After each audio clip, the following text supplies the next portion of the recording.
Today's story takes us to the island of Madagascar and one of the most terrifying legends ever recorded, the man-eating tree. As the name suggests, a man-eating tree is supposedly a carnivorous plant large enough to capture and consume humans and other large mammals. The legend first appeared during the late 19th century.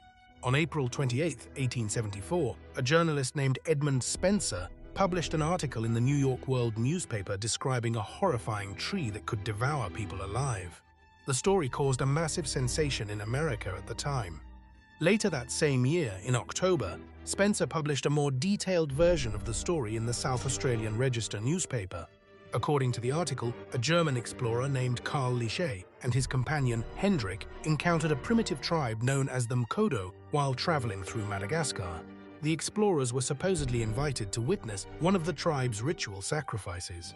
During the ceremony, the tribe surrounded a woman and forced her toward a strange tree using weapons. According to Lischet's description, the tree stood nearly 8 feet tall and resembled a giant pineapple. It had 8 enormous leaves, each nearly 12 feet long, stretching all the way to the ground.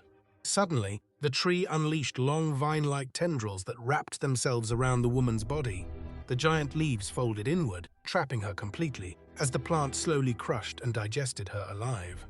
Soon afterward, thick streams of sticky liquid mixed with blood began oozing from between the leaves. The tribe members rushed forward to collect the fluid and drink it as if it were some kind of sacred nectar. The Mkodo people were said to be obsessed with the liquid produced by the tree. Several days later, when Karl returned to the tree, he reportedly found nothing but scattered bones lying beneath the opened leaves.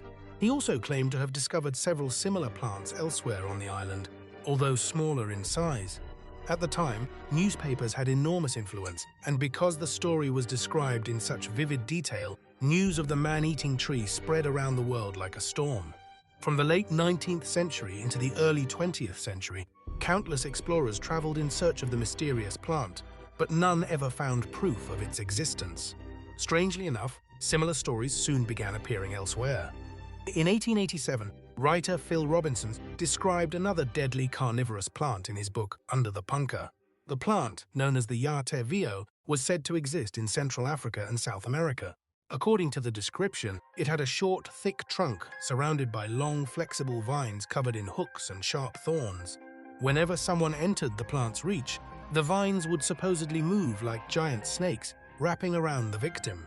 The thorns would pierce the skin and drain the victim's blood until the body was completely dried out. After stories of the Madagascar man-eating tree and the Y'ba Fofi spread, reports of deadly plants began surfacing all over the world. There were tales of vampire vines in Nicaragua, deadly trees in Nubia, and many others.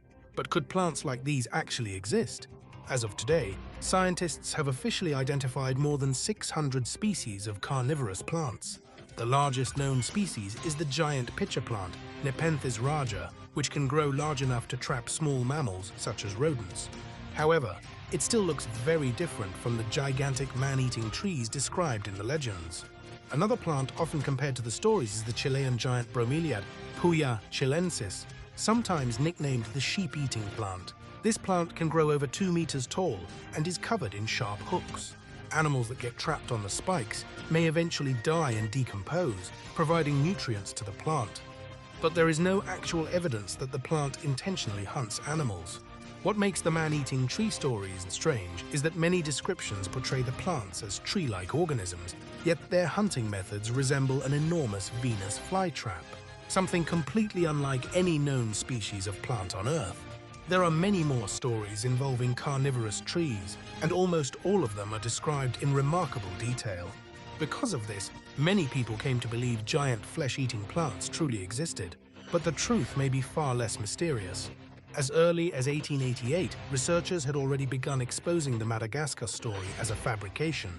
In a publication called Current Literature, evidence emerged suggesting the entire story had simply been invented by Edmund Spencer himself.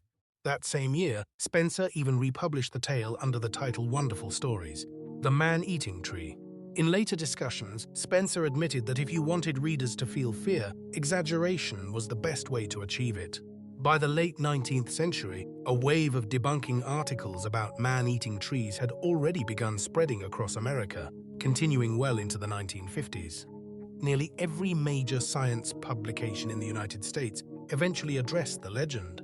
One of the most famous examples came from science writer Willy Ley in his 1955 book Salamanders and Other Wonders, where he thoroughly argued that the Madagascar man-eating tree was completely fictional. According to Ley, the German explorer never existed, and there was no evidence the Mkodo tribe had ever existed either. While researching this topic, I also discovered something interesting. Many people may have heard rumors about another man-eating tree supposedly discovered in Java, Indonesia, around 1903. I even mentioned this story in one of my earlier videos, but after looking deeper into the claims, I discovered that version was also fabricated. Beginning in the 1990s, stories about man-eating trees spread widely through Chinese media, where they were heavily exaggerated and rewritten. As a result, many magazines, TV programs, and even children's educational content started presenting the stories as real historical events. In reality, among the more than 5,000 plant species documented in Java, no such creature has ever been discovered. Even today, man-eating trees continue appearing throughout movies, novels, and horror stories. They are usually portrayed as massive, fast-moving monsters capable of overpowering humans with ease. And just as Spencer understood over a century ago, nothing terrifies people more than seeing something familiar suddenly behave in a completely unnatural way. To this day, man-eating trees are still listed by some as part of the Yuma category because only the Madagascar story has been fully exposed as a hoax. Legends like the Yatevio and the vampire vine still survive in folklore around the world, and maybe, somewhere out there right now, a harmless-looking tree is silently waiting for its next victim. As always, the unknown will forever be greater than the known. And that is exactly what makes Uma so fascinating. That's it for today's video. Thanks for watching.